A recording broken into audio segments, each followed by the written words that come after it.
¿Se ve la diapositiva, jóvenes? Doctora, sí se ve. Ya. Muy bien, gracias. Entonces, bueno, vamos a iniciar la clase.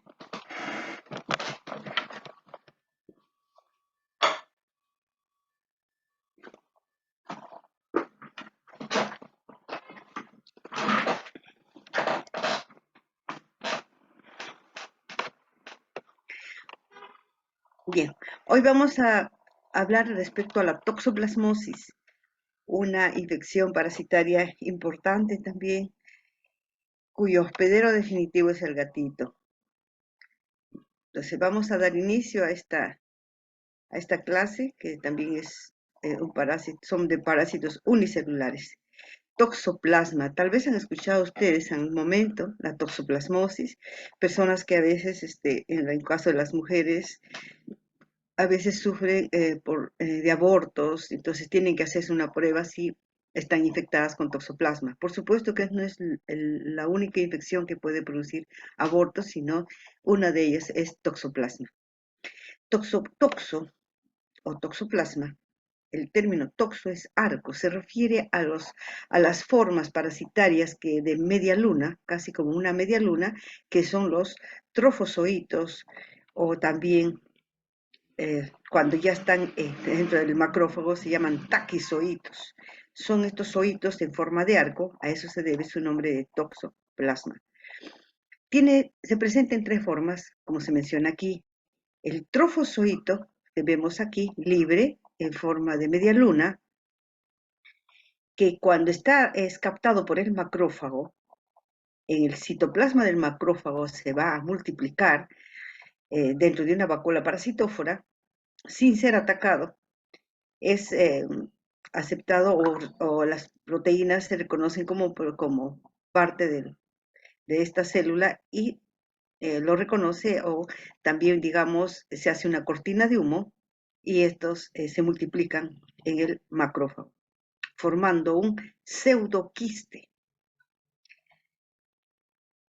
Estos más bien van a destruir. Cuando ya están repletos, rompen el macrófago y salen. Entonces, estos son los taquizoitos libres o trofozoitos también les llaman.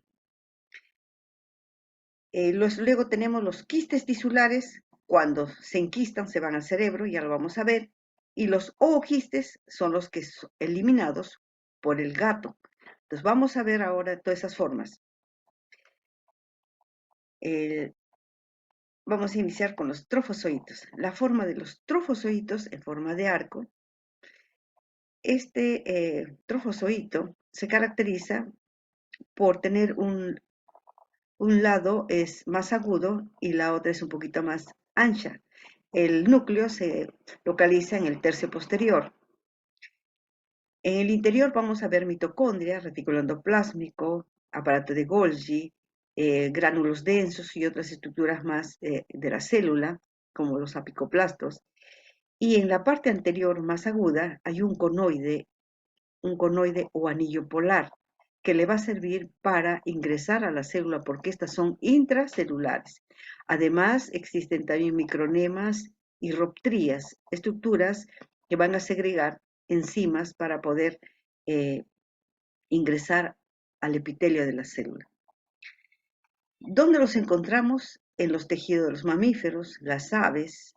Estos zoitos pueden estar libres, zoitos, le llamamos así, zoitos libres, o en multiplicación. Cuando están dentro de la célula son endozoitos, y cuando se enquistan son quistozoitos, pero el nombre de quistozoitos de un quiste llamado ahora bradizoitos porque se multiplican lentamente. Estos zoitos miden 4 a 6 micras por 2 a 4 micras. El conoide, como mencionamos, va a perforar la membrana de la célula hospedero y estas tienen preferencia por el retículo endotelial, el sistema nervioso central y por las células musculares. Esta entonces es una característica de ultraestructura del toxoplasma, del taquizoito de Toxoplasma gondii. Formación de los quistes. Estos taquizoitos, cuando migran hacia los tejidos, se van hacia el cerebro o tejido muscular o a los ojos, etc., van a formar quistes, ¿no? Estas van a formar una vacuola. Este es un corte a nivel del cerebro, una vacuola parasitófora, y en el interior comienza a multiplicarse por fisión múltiple. Una multiplicación lenta, es lenta, poco a poco va desarrollando, y a esta multiplicación lenta, estos zoitos que tienen la misma forma que hemos visto, de forma de media luna, sino que están aquí, están tan ajustados que no se ve la forma, son, como su reproducción es lenta, se llaman bradizoitos. Estas van a segregar un precipitado que se van a adosar entonces a la membrana vacuolar. Al fusionarse estas granulaciones, se forma una membrana sólida, por eso es una cubierta quística, que tiene que ver con secreción del parásito y también secreción del hospedero. Estos quistes pueden llegar a medir desde 20 micras hasta 200 micras. Este es un corte entonces a nivel cerebro y está coloreado con hematoxilina eosina. La otra forma son los ooquistes. Los ooquistes son las formas eliminadas por el gato. Ahora vamos a ver por qué se llama quiste con doble O. Entonces, para que exista la infección, ¿no? El eslabón más importante va a ser el ooquiste. En la cadena epidemiológica, pues es el ooquiste. ¿Y cuál? El ooquiste esporulado. Cuando es eliminado por el gato, es un ooquiste todavía no esporulado.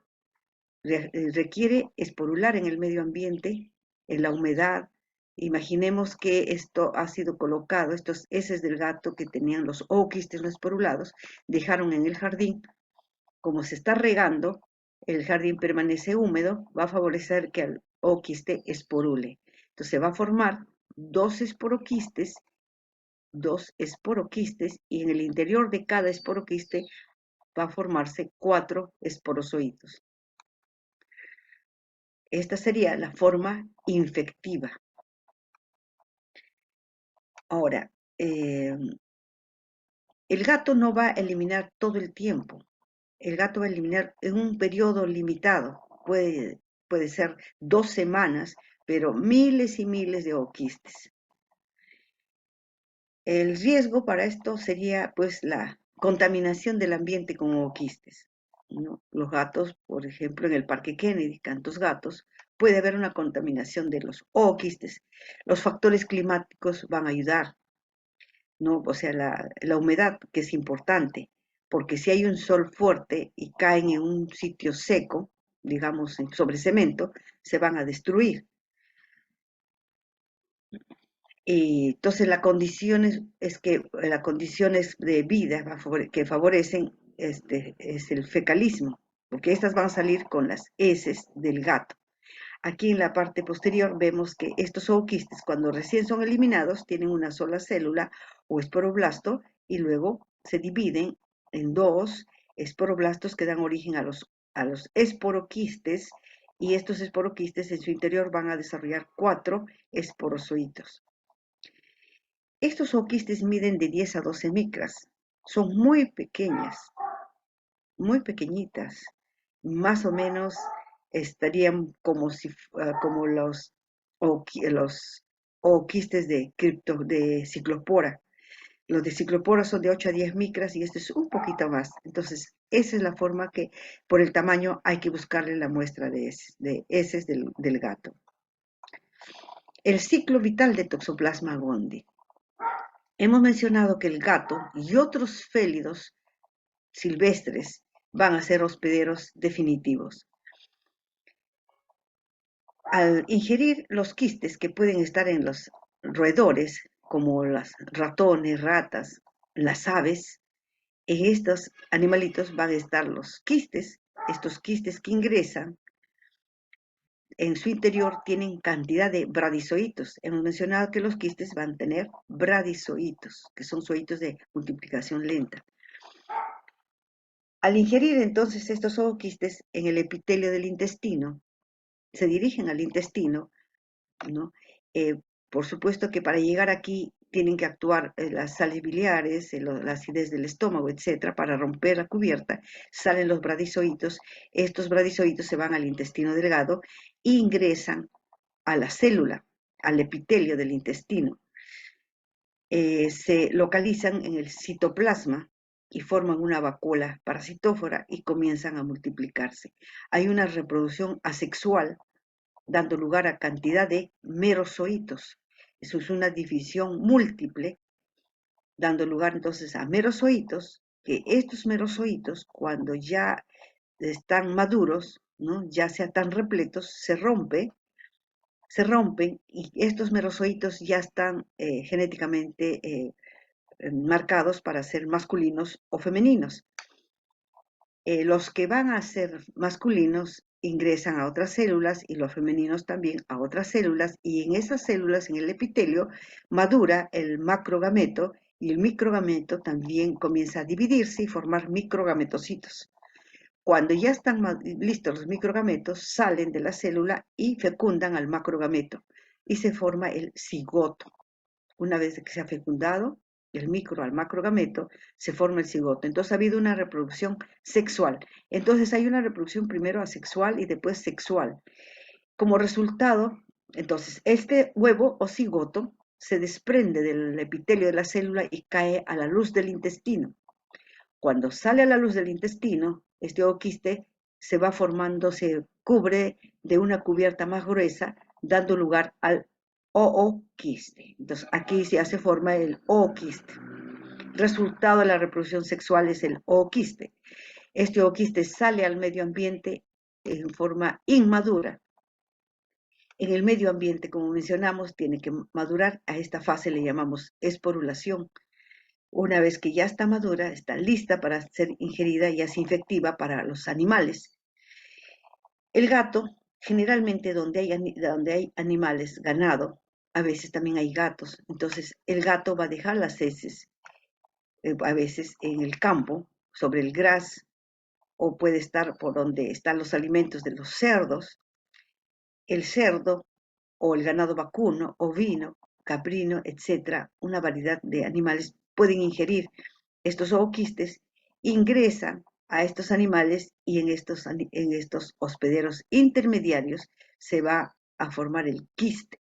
Se ingresa y se van hacia los tejidos, al tejido muscular y a otros tejidos, se forman los quistes. Igualmente, el hombre va a ser un hospedero intermediario. El hombre al ingerir el ooquiste, a veces al hacer la limpieza de la caja del gato, pues las mujeres pueden infectarse, las mujeres o el hombre también, pero en la mujer es bien importante porque si la señora se infecta, hay una infección placentaria, entonces va a pasar al feto y el niño va a nacer ya con la toxoplasmosis. Entonces, las formas infectivas serían el ooquiste, que puede ingresar con los alimentos. Si estos han sido colocados y arrastrados por el agua, las heces del gato conteniendo los ooquistes son arrastrados hacia las verduras o frutas, puede ser una forma que ingiere el humano. La otra es que pueden participar moscas, cucarachas u otros invertebrados, dices, en el traslado del ooquiste. Entonces, estos los colocan en los platos de comida las moscas, ¿no? Están en los basurales, van, se posan en un plato de comida y puede ser la otra forma como pueden ingresar. Entonces, el hombre se va a infectar al ingerir ooquistes, al ingerir los quistes, la otra infección es placentaria, y de esta manera se cierra el ciclo. Entonces, ¿qué pasa cuando nuevamente a veces los restos son ingeridos por ratones, aves, y entonces continúa el ciclo? Y así continúa el ciclo. Por ello que no se debe dar a los animales, le tiran las vísceras del ganado, tiran, pues no solamente va a ser los gatos, otros animales también se pueden infectar. Tiran las vísceras infectadas y son ingeridas nuevamente por el gato. Bueno, entonces, los zooquistes esporulan en unos 5 días, ya son infectivas, como se menciona acá, y van a infectar a otros animales. Los hospederos intermediarios en la naturaleza, entonces, son aves, roedores, la ingesta de tierra, agua o plantas contaminadas con zooquistes, ¿no? La temperatura debajo de 4 grados centígrados o mayor a 37 grados, en eso no va a permitir la esporulación. Y en este caso los zooquistes se perderían y no serían efectivos. Vamos a hablar un poco de la epidemiología entonces. Esta infección es una zoonosis, porque es una zoonosis que va a pasar al hombre. El hombre se va a infectar entonces porque con las heces del gato o con los alimentos, la carne mal cocida. Esta se encuentra ampliamente distribuida en el mundo y como vemos acá, están en todos los animales van a tener. Y ya se ha descrito también en los peces, también se ha encontrado en los peces toxoplasma. La contaminación pues ha llegado al mar, a los ríos, entonces, hay animales infectados con toxoplasma. Entonces incluye a todos los mamíferos, herbívoros, omnívoros o carnívoros. En la carne que se destina pues entonces para el consumo humano, se van a encontrar los quistes tisulares. Si uno ingiere una hamburguesa mal cocida, pues si está gruesa, pueden estar estos quistes. Los invertebrados, entonces moscas, cucarachas, también van a contribuir a la distribución de estos zooquistes. Y estos zooquistes pueden mantenerse mucho tiempo en la tierra húmeda, por mucho tiempo. Los niños juegan, a veces tiran por el gras, agarran la tierra, su pelota, sus juguetes caen y luego no se lavan la mano, comen algún alimento y de esta forma también se van a infectar. Además, ¿qué otra forma más? Entonces, vamos a ver, ¿qué otra forma más de infectarse? O sea, en el caso del hombre. Entonces, la transmisión principal es por vía oral. Vemos acá para la transmisión por vía oral a través de los quistes con alimentos o agua. Los quistes tisulares, por los quistes tisulares, o sea, estos zooquistes infectó a estos animales y estos ya tienen los quistes al ingerir carne mal cocida, es la otra forma. Y la otra forma va a ser placentaria y la otra por transfusión sanguínea.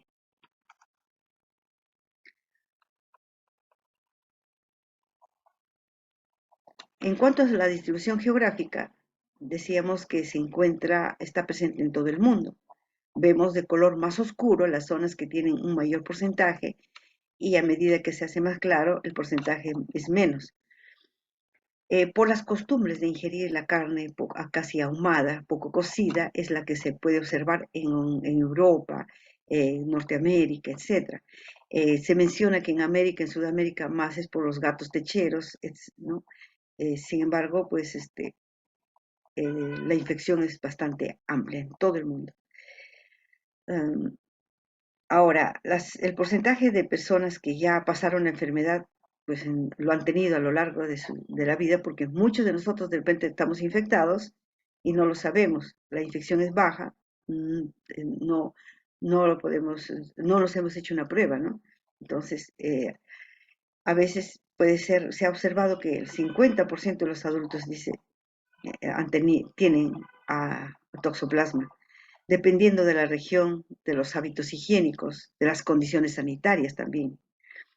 La alta prevalencia de infección por costumbre de comer carne cruda o mal cocida es una de las principales, ¿no? Sí, a veces dice, prefiero la carne casi poco, que sea media jugosa, etcétera, y no lo dejan cocer bien. Entonces, la frecuencia entonces en América se menciona a los gatos callejeros, el clima que favorece, la exposición del suelo para la supervivencia de los zooquistes, ¿no? Siempre la humedad. En el hombre, entonces, estos parásitos se van a inquistar en los tejidos. Los órganos más afectados son los ganglios linfáticos, la placenta, los ojos, el cerebro, músculo esquelético y el corazón. Estos quistes pues permanecen a veces toda la vida en el hospedero y a veces no lo saben. O en algunos casos algunas personas tienen problemas y cuando se hace la prueba no este, se dan con la sorpresa de estar infectados con toxoplasma. Se han aislado ya 3 genotipos que afectan, ¿no?, al hombre. El tipo 1, 2 y 3 se menciona así genéticamente, tanto en Europa como en América, pero en el México se han encontrado hasta 5 genotipos, pero no se puede decir cuáles de ellos son los más patógenos, ¿no? Hay cepas más patógenas. Sin embargo, por ejemplo, una cepa de Brasil, ahí sabemos que hay una cepa de Brasil que es bastante patógena, mucho más que una de las cepas que tenemos aquí. Aquí todavía no están determinadas cuántas cepas tenemos en el Perú. El hombre entonces es un hospedero intermediario, raramente va a tener infección generalizada grave, especialmente cuando su sistema inmune está bien, en los inmunocompetentes. La afección al feto en el embarazo es más frecuente y grave, ocasionando entonces la toxoplasmosis neonatal. Ahora, el sistema inmune va a controlar también. ¿Cómo controla la infección? Produciendo los quistes. Hay muchas personas que dicen a veces tengo quistes a los ovarios, quistes que a veces requieren, pues, porque traen problemas, requieren, pues, supongo, ser extraídos.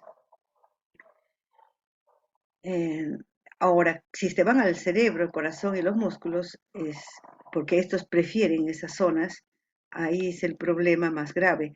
Cuando se ha tenido una infección previa del sujeto, o sea, previamente ya tiene la infección, va a tener pues anticuerpos específicos. Puede ser en mayor o menor, ¿no? Hay un título, un promedio del título puede ser bajo, y se dice entonces que esta persona es positiva para Toxoplasma gondii. Y en los bancos de sangre no hay pruebas.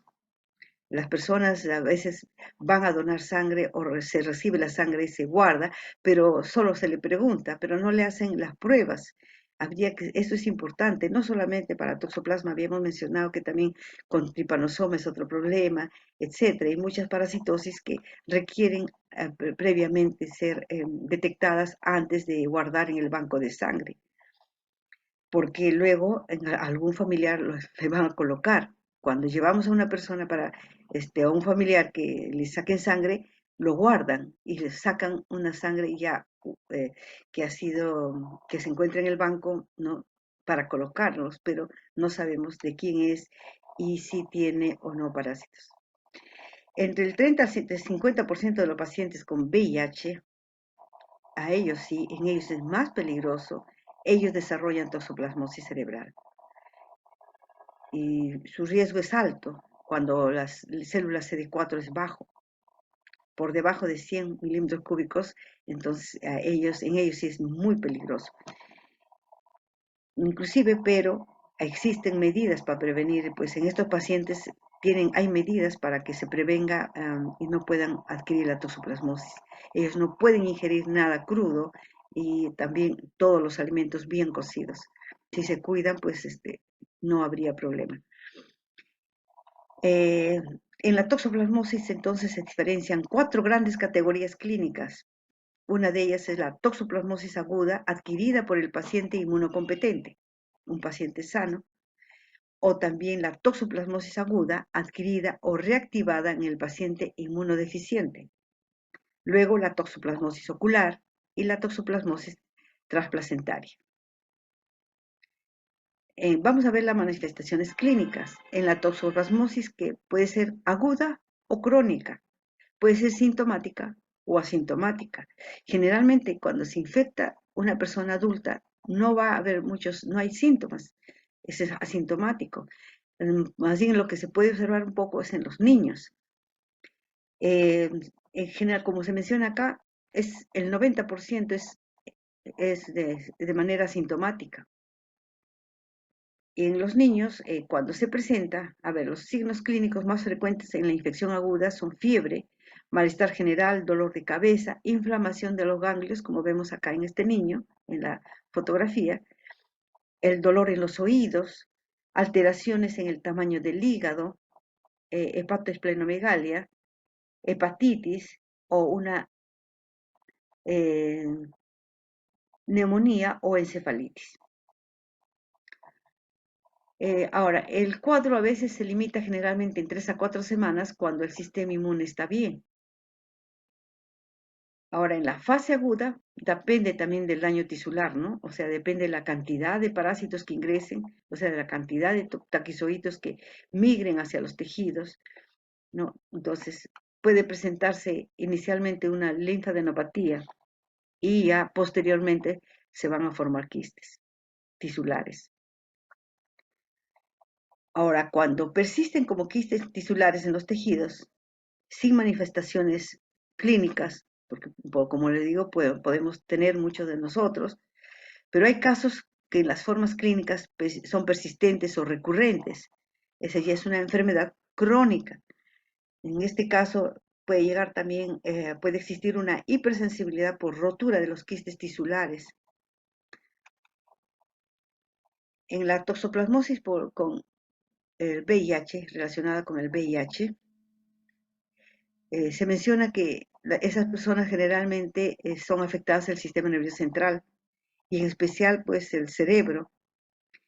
En, entonces es como una masa expansiva intracerebral cuando le hacen la tomografía, etcétera, ¿no?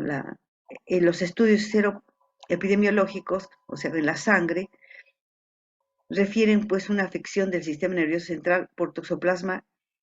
A veces puede ser una reactivación que la persona haya tenido en algún momento y cuando ya tiene el VIH se ha reactivado. O en otros casos es una infección reciente, ¿no? Justo cuando está enfermo con la infección del VIH, se infecte por primera vez, ¿no? A veces dices una reactivación de una infección crónica latente. La forma de presentación suele ser subaguda, con síntomas que aparecen durante semanas y el deterioro general, ¿no? Un deterioro antes de los trastornos de conducta o a síntomas que puede presentarse, ¿no? Clínicamente se predomina un síndrome compatible con lesiones ocupantes como hemiparesias, convulsiones, deficiencias visuales, confusión y somnolencia. Entonces, acá en la figura podemos ver cómo es un quiste, entonces, con cantidad de bradizoitos. Y en la radiografía o la tomografía se pueden ver como manchas, opacidades en la masa. La tosoplasmosis y el embarazo. La tosoplasmosis congénita. El riesgo de infección fetal. ¿En qué etapa es más peligrosa e importante? Es al inicio, en el primer trimestre, es el más peligroso. Entonces, a veces se le regala, y es malo, regalar a una persona que recién se ha casado, le regalan un gatito pequeño. Pequeño digo porque ya los gatos grandes de repente en algún momento han eliminado los ooquistes, pero en los pequeños pues no sabemos en qué momento van a eliminar los ooquistes. Entonces, una persona embarazada no debe tener contacto con los gatos, o recién casada, ¿no? Que va a gestar, porque lo más peligroso es el primer trimestre, es cuando se puede, digamos, es bajo el porcentaje, se ha encontrado que en un 5%, pero, pero es grave porque puede producirse una hidrocefalia, como vemos acá, la tetrada de Sabin, le llaman así, puede haber hidrocefalia, corrioretinitis, o también convulsiones o calcificaciones. Hay unas calcificaciones en el cerebro. Entonces, todo eso, ya un niño que nace así, totalmente enfermo, es demasiado triste. Entonces, a medida que va pasando el tiempo, e inclusive a veces dicen la mitad de la gestación es peligrosa, pero bueno, va disminuyendo el peligro y el niño puede nacer infectado si la mamá se ha infectado después de la mitad de la gestación. El niño nace con una infección subclínica y que se da generalmente en un 80%, ¿no? Eh, Como marca aquí, la severidad de los signos y síntomas sería en la primera etapa. Las formas más graves entonces pueden llevar inclusive a la muerte intrauterina o causar secuelas graves de la infección de de la madre, bueno, que sería, como se menciona acá, en la primera mitad de la gestación. Acá niños con ceguera, hidrocefalia, etc. Se menciona que aquí justamente en el primer trimestre, en el primero, la infección fetal es en un 17%, ¿no? Es bajo, es un 17%, pero el daño es mucho, el daño es bien alto. O sea, no es muy frecuente, pero cuando ocurre el daño es muy alto. Ya en la segunda etapa, el porcentaje es un 44%, en un 44% en caso de la infección fetal, y el daño es menor. Si se infectan en el tercer trimestre, ¿no?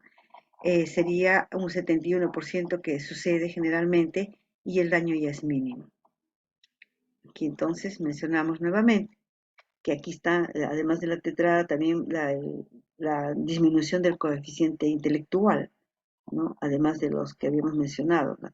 Además de la hidrocefalia, las calcificaciones cerebrales, las convulsiones y también puede haber una disminución de la visión, por eso es una hipoacuosis uni o bilateral de uno de los dos ojos.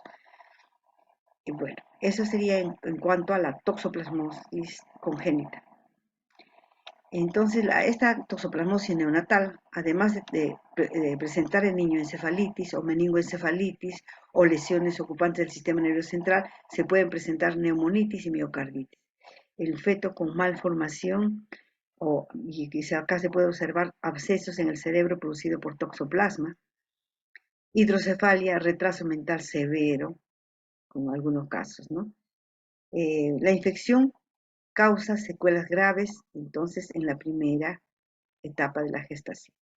La toxoplasmosis ocular es frecuente, entonces, una corioretinitis y debido a la toxoplasmosis transplacentaria. Que esto se va a manifestar a veces en la tercera o cuarta década de la vida. Puede producir síntomas como visión borrosa, dolor, fotofobia, epífora.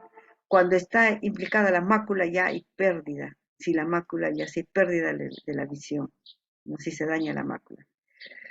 Entonces aquí observamos inclusive una retinocoroiditis toxoplásmica cicatrizada, etc. Entonces estos son los casos más graves en cuanto al toxoplasma.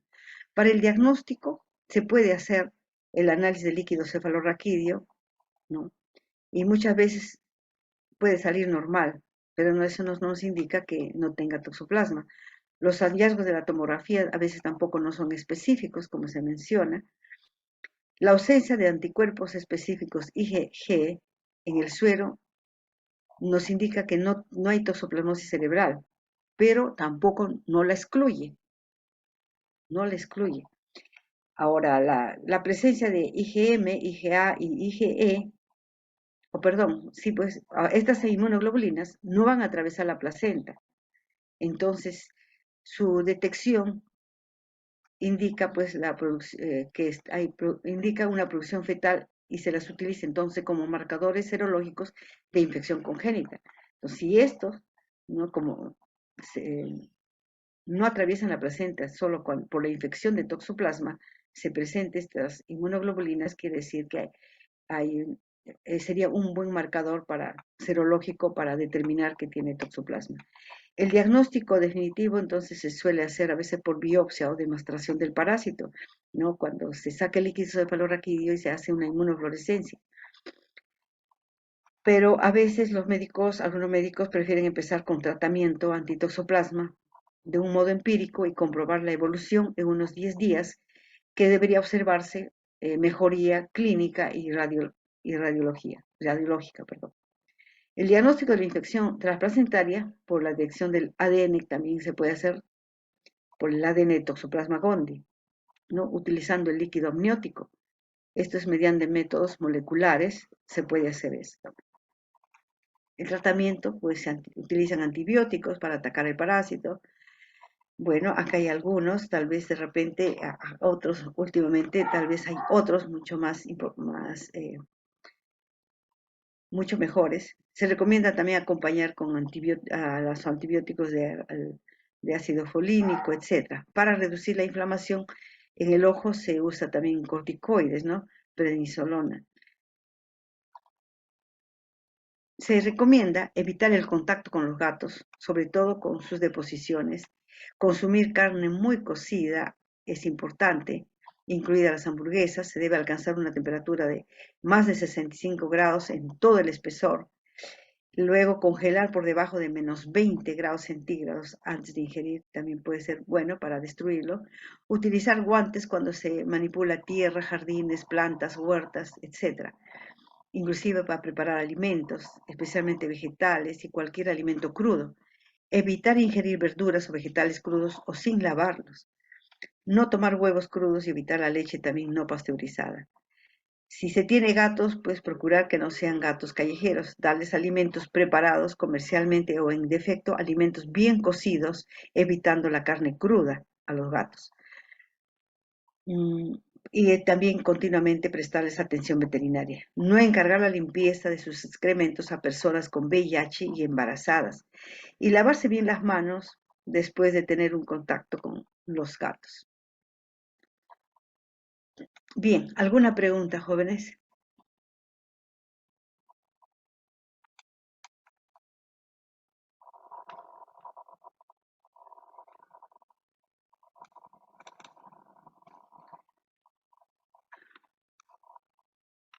¿Alguna pregunta?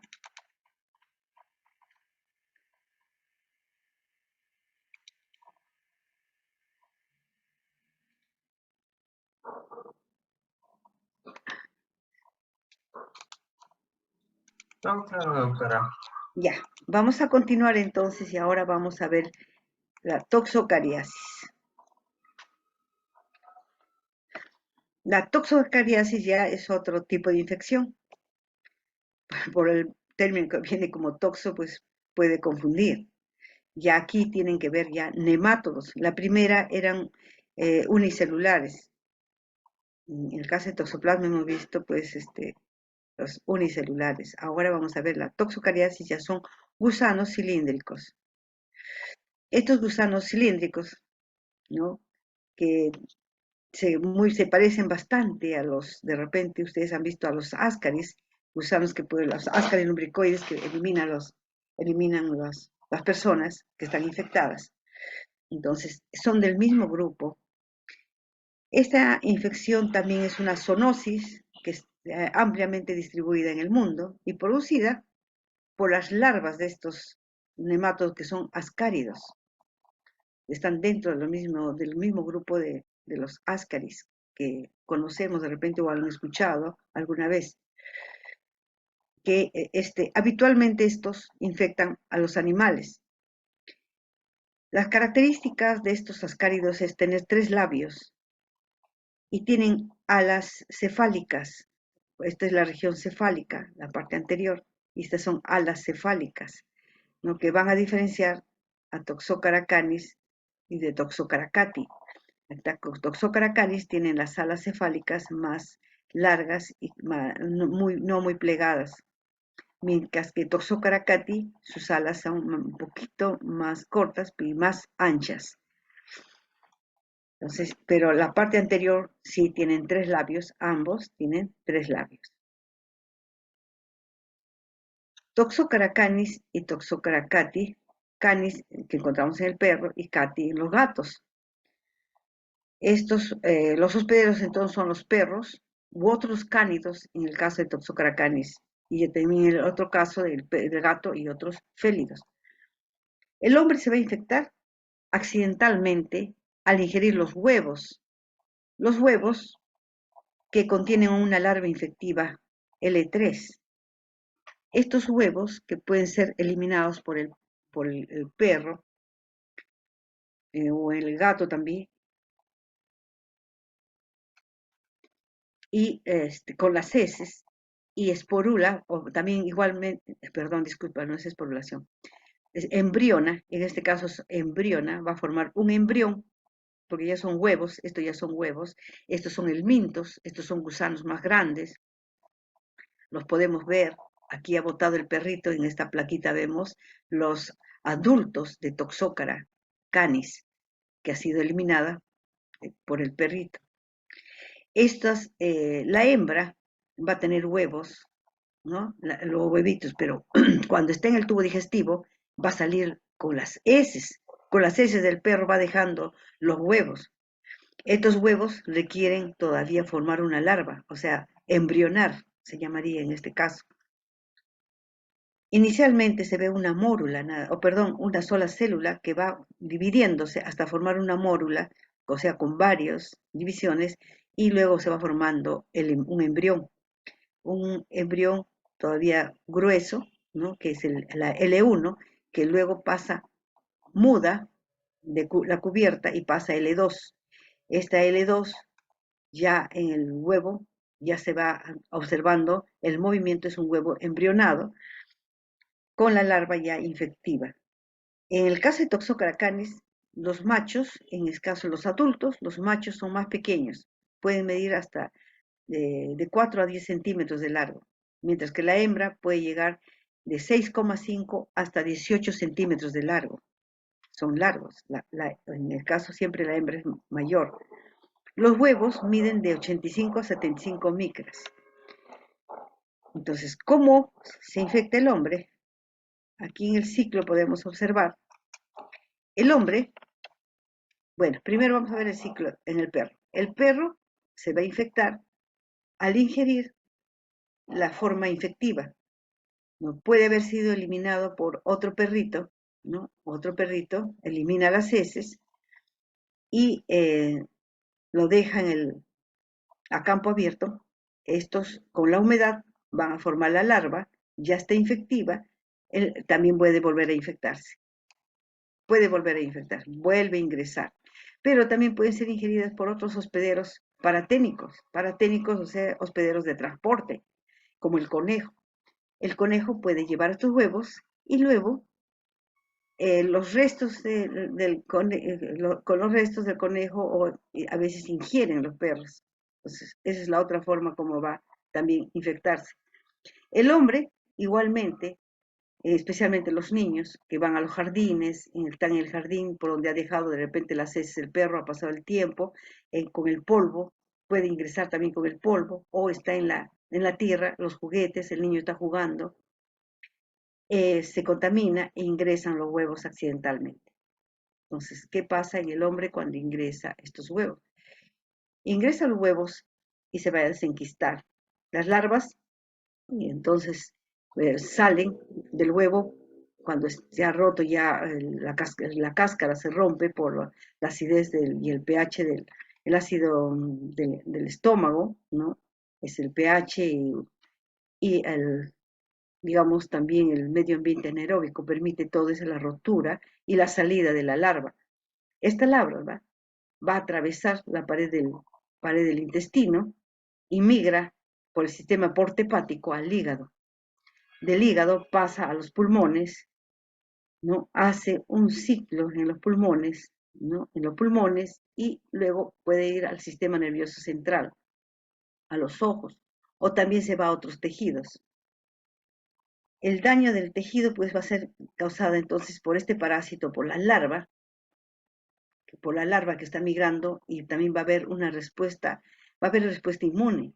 Mientras está migrando podemos sacar la sangre y podemos hacer una prueba serológica y sabremos que se trata de Toxócara, de las larvas migrans por Toxócara. A las temperaturas habíamos mencionado de 10 hasta 30 grados centígrados en el ambiente, húmedo y oxigenado, va a formarse, va a embrionar. Pero si es a una temperatura más alta, se va a destruir el huevo. Este huevo, con la larva 3 infectiva, que es importante entonces para el hospedero definitivo, y ahí continuaría el ciclo. que pueden ser cánidos o félidos, como hemos mencionado, o hospederos paraténicos. El hombre también sería como un hospedero paraténico, pero en él se va a quedar, ahí termina. En los animales, los roedores, otros animales o el ganado, ¿no? Que puede estar en los tejidos y luego es ingerido por el perro en forma cruda, va a continuar. Formas de infección para el perro. El perro, pues, con la ingesta de los huevos embrionados con la L3, también por vía transplacentaria, va a infectarse el perrito. Transmamaria, la hembra preñada puede albergar larvas en estado latente. Las larvitas van a estar en estado latente, no le llamamos en los tejidos en la forma de una hipobiosis, o sea, dormidos, que luego después se activan en la etapa de gestación del perrito y van a pasar a través de la placenta. El perro que está infectado con adultos en el intestino se ve todo globoso, la parte ventral está bien globosa, entonces se sospecha que el perro además se frota, la sentadera se frota, se arrastra en el piso, entonces tiene estos parásitos. Es una forma de sospechar que tiene estos parásitos. La tasa de infección en los perros entonces generalmente es más alta en los menores, perros menores, y que va bajando en perros de mayor edad. El hombre se puede infectar cuando está en los parques donde ha pasado el perro, ha dejado, los huevos pueden estar ahí, las personas a veces se tiran en el gras o se ponen a ingerir sus alimentos, de repente cae, se contamina, una forma de contaminarse. En Asia, por Japón, China, los antecedentes es también la ingesta de hígado crudo de los animales domésticos.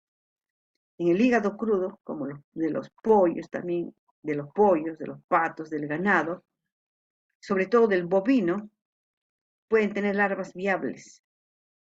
Pueden haber larvas viables. Entonces, si se ingiere poco cocidos, sería la otra forma de ingreso. Por eso decimos, entonces, el hombre se puede infectar también con las carnes.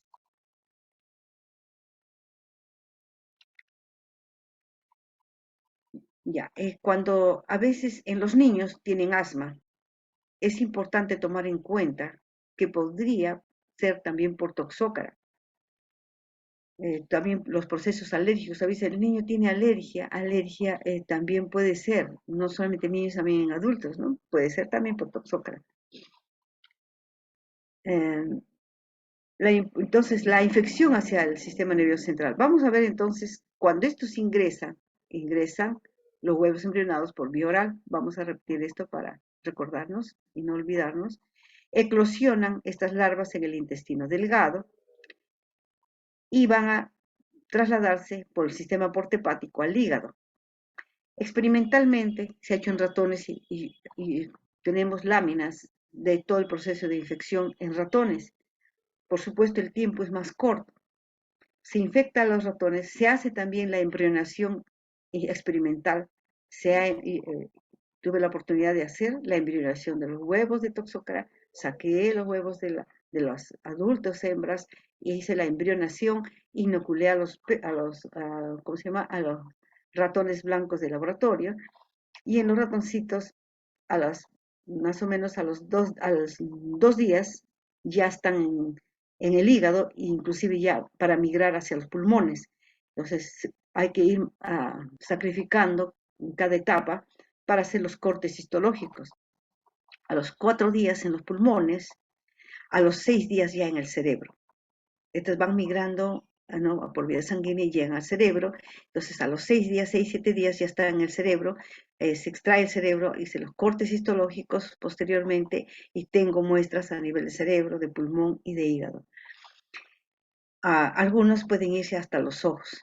Miren, se van hacia los ojos.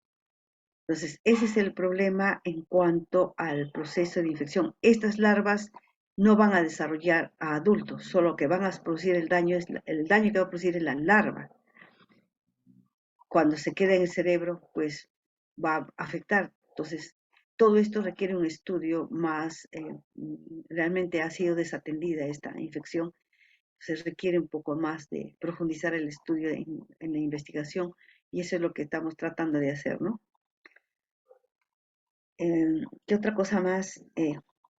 Porque también pueden desarrollar epilepsia y otros trastornos convulsivos, inclusive cognitivos, conductuales, de conducta, etcétera.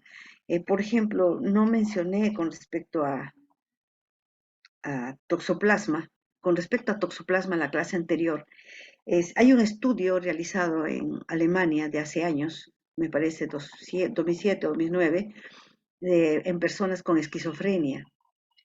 Han evaluado a un número de personas con esquizofrenia y han encontrado que estaban infectados con toxoplasma.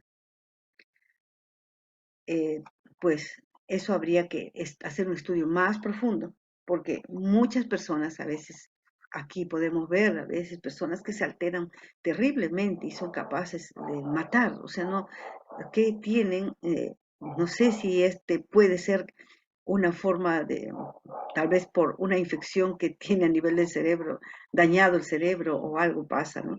Entonces, hay bastante por estudiar.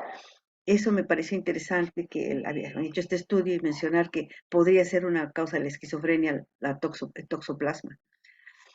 En este caso, es ya toxócara, que también puede ir al cerebro y no sabemos, ¿no? Hay niños que a veces tienen problemas visuales o tienen de conducta, etcétera, y puede ser que también, porque estas larvas luego se van a morir, estas no van a desarrollar adulto, en algún momento van a morir y entonces ya dañaron el cerebro. Ahora, se observan dos tipos de síndromes. El síndrome de larva migrans visceral. Larva migrans visceral.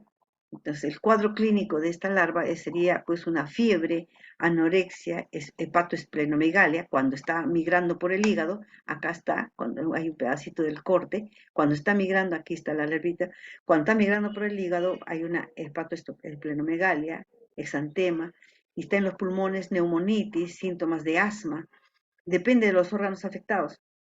Y lo otro es que si se le hace una prueba de sangre, la eosinofilia es elevada. También puede haber una hipergamaglobulinemia y títulos altos de isohematininas anti-A y anti-B. Y la manifestación clínica se va a deber pues a la secreción que van a dejar estas larvas. Tienen enzimas de excreción y secreción y se han encontrado pues lectinas, mucinas, enzimas que van a interactuar con la respuesta inmune de los hospederos. Si nosotros hacemos una prueba, un análisis serológico, pues tendríamos que detectar estas enzimas, porque estas enzimas que para migrar tienen que ir segregando para poder avanzar, romper tejido, romper células. Esta infección puede hacerse crónica, ¿no? Y por general es benigno, no se nota. Su presencia generalmente en niños de 2 a 5 años, con antecedentes de geofagia que han ingerido tierra. Los niños se sientan y meten la tierra a la boca. En adultos también que ingieren arcilla, hay adultos que ingieren, también se ha encontrado. El síndrome, pues, se autolimita en 6 a 18 meses más o menos. Vamos a ver algunos casos que se han presentado tan descritos. Granulomas en el pulmón, ¿no? Acá es un infiltrado pulmonar con zonas densas y acá larvas en el corte histológico podemos observar en el pulmón granulomas eosinofílicos. Aquí están dos restos, dos pedazos de las larvas y alrededor hay un granuloma eosinofílico. La alarma migrans visceral que está encubierta en niños, ¿no? Pues los niños tienen fiebre y a veces dicen se ha resfriado o es causa de otro, pero jamás, a veces se piensa que puede ser por toxócara, por esta larva migrans visceral. Trastornos de conducta y sueño, letargo, tos, pueden tener tos cuando están pasando por los pulmones, sibilancias, broncoespasmo, cefalea, dolor abdominal, náuseas, vómitos, anorexia, una hepatomegalia, dolor muscular, linfadenitis cervical, neumonía, trastornos neurológicos cardíacos y cardíacos también, ¿no? En los adultos, la toxocracia es común, una astenia, adinamia, prurito, manifestaciones pulmonares, disnea, dolor abdominal, náusea, anorexia y erupciones cutáneas. Entonces, esta es a consecuencia del larva migrans visceral, o sea, cuando la larva está migrando a través de las vísceras. En el Perú se han descrito, el doctor Maguiña del año 91 encontré este reporte de 3 casos pediátricos con formas clínicas del larva migrans visceral. Esto fue lo primero que se escribió en el año 91. Un niño de 2 años y 5 meses de edad de Tumbes, con una enfermedad de 3 meses, se le encontró anemia severa, con una hemoglobina de 7.3, con reticulocitopenia, ¿no? También baja. Además, presentaba leucocitos, más o menos 44.200, con un 62% de eosinófilos, también elevado, desarrollo del hígado y el vaso, y presentaba broncoespasmo. Utilizaba broncodilatadores el niño. Al paciente se le inició tratamiento antituberculosis. Pensaban que era por tuberculosis. Cuando mandaron la muestra al CDC, al Centro de Enfermedades, ¿no? a Atlanta, a Norteamérica, ¿no? Vino como resultado que se trataba de toxocara. Acá no hay una prueba, ese es el problema. Una niña de 4 años de edad también, de acá de Lima, tenía una enfermedad de 3 años. Esta niña tenía dolor abdominal. Un mes de consulta, ya presenta diarrea líquida con moco, no hay sangre, conjuntamente hay prurito generalizado, anorexia. Y tenía historia de pica desde un año antes. Crianza de perros, tenía perros, gatos, etc. Con 45% de eosinófilos, también más o menos alto. En la biopsia hepática se encontró lesiones granulomatosas con células gigantes y abundantes eosinófilos y algunas zonas de necrosis. Cuando mandan igualmente a la prueba allá a Atlanta, al CDC, se dan como resultado que se trata de larva migra visceral por toxócara. El otro niño de 3 años de Guarmey, igualmente con antecedentes de comer tierra, ¿no? 3 meses antes refiere dolor e hinchazón de la mano, los pies, dolor en la rodilla inclusive, anemia moderada. Este niño igualmente con eosinófilos, leucocitos con 22.800 y eosinófilos en un 78%. Igualmente dio positivo a toxócara, a larva migrans por toxócara canis. Entonces, ¿qué es importante en la parte clínica? Esta es una infección desatendida. La triada, pues, de si hay hipereosinofilia persistente, una hepatomegalia y aumento significativo de las gamma-globulinas, disculpe, sería uno de las formas de sospechar que podría ser por toxócara. Otro paciente de 72 años de edad que encontré también otra publicación, esta ha sido otra ya en una revista, de otro autor, del 2018, este es último, una persona de 72 años de procedencia urbana con antecedentes de hipertensión arterial ingresó pues al hospital. Esto ha sido en Cuba, por presentar desde hace un mes fiebre de 38 a 39 grados en cualquier horario del día. Estaba asociada a diarrea, 12 días de evolución ya tenía, y diarrea líquida, color amarillento, con un número de 3 a 8 por día, sin flemas ni sangre, acompañado de astenia, anorexia y pérdida de peso.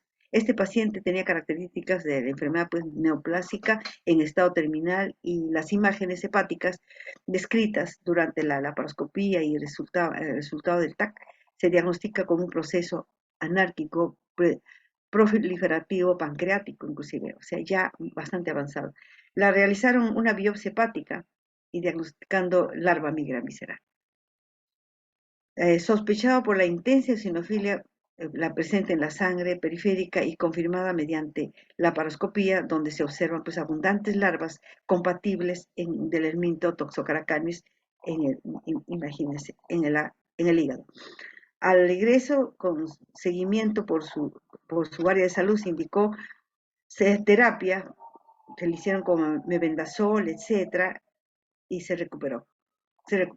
Miren, qué importante es el diagnóstico, dar un diagnóstico preciso. La presencia entonces de eosinofilia el movimiento de las concentraciones de inmunoglobulina E, así como hallazgo de anticuerpos antiparasitarios, son de importancia y ayuda pues, y para el diagnóstico de esta alarma migrans visceral. Entonces, miren las viviendas a veces de condiciones económicas bajas, ¿no? Esto pues va a favorecer a que hasta los niños o los adultos puedan infectarse. Larva migrans ocular, igualmente si hay niños algo mayores, entre los 5 a 10 años, ¿no? Lo que presentan usualmente disminución de la agudeza visual, estrabismo, pseudotumor de retina y en las severas endoftalmitis o uveitis. El estudio de 4.843 protocolos del Instituto de Oftalmología de acá de Lima, ¿no? Del año de los 2002, pues se encuentran 7 casos de larva migrans ocular. Un niño de 10 años con toxocariasis ocular, la manifestación clínica fue diplopia monocular. El fondo de ojo izquierdo mostraba un granuloma retiniano. El test de Lisa fue positivo para Toxocara canis y confirmó el diagnóstico, y luego también el paciente fue tratado posteriormente mediante vitrectomía y con corticoides sistémicos. Entonces, esta vitrectomía es útil para eliminar el antígeno larval del humor vítreo, disminuyendo la actividad patológica. Aquí vemos larva migrans ocular, toxocariasis es el principal factor de estrabismo en niños, eso hay que tomar en cuenta, una leucocoria de pupila blanca. En cuanto a la distribución, pues se encuentra ampliamente distribuido, es cosmopolita en el mundo, se es considerada endémica en países de América, África y Asia. Considerada, como les mencionaba, una enfermedad desatendida mundialmente. Esto ya lo había dicho Hodges en el año 2007. Factores de riesgo, niños con porcentajes altos de positividad en menores de 10 años, a veces y adultos con antecedentes de ingesta de carne de animales, ¿no? Ya sea cruda o mal cocida, es la otra. La geofagia, ¿no? Meterse tierra a la boca en los niños o también arcilla en los adultos. El juego en parques públicos, ¿no? También en las cajas de arena de los gatos, etc. El nivel socioeconómico bajo, la residencia en zonas rurales, convivencia estrecha con perros, sobre todo cachorros, defecación indiscriminada de las mascotas, etcétera, la ingesta de hígado de pollo y otros animales paraténicos infectados. Y cuando vemos acá la parte molecular que le hicieron, la filogenia, Toxocara canis y Toxocara catis están bastante cercanos, pero de todas maneras están, claro, en un solo clado, pero separadas por especies. También hay otras especies de Toxocara tanuki, sinensis, Vitulorum, que están en otros clados, ¿no? De todas maneras, existen diferencias entre canis y catis, no están en el mismo clado. Los métodos de diagnóstico, ELISA, Western Blot, PCR, el radiológico, ultrasonido, el TAC, etc. Y tratamiento también con varios, puede ser albendazol, mebendazol, tiabendazol, y etilcarbamicina. Bueno, esto de acuerdo a lo que últimamente se va observando en cuanto al tratamiento. Bueno, hasta aquí entonces la clase. ¿Alguna pregunta, jóvenes?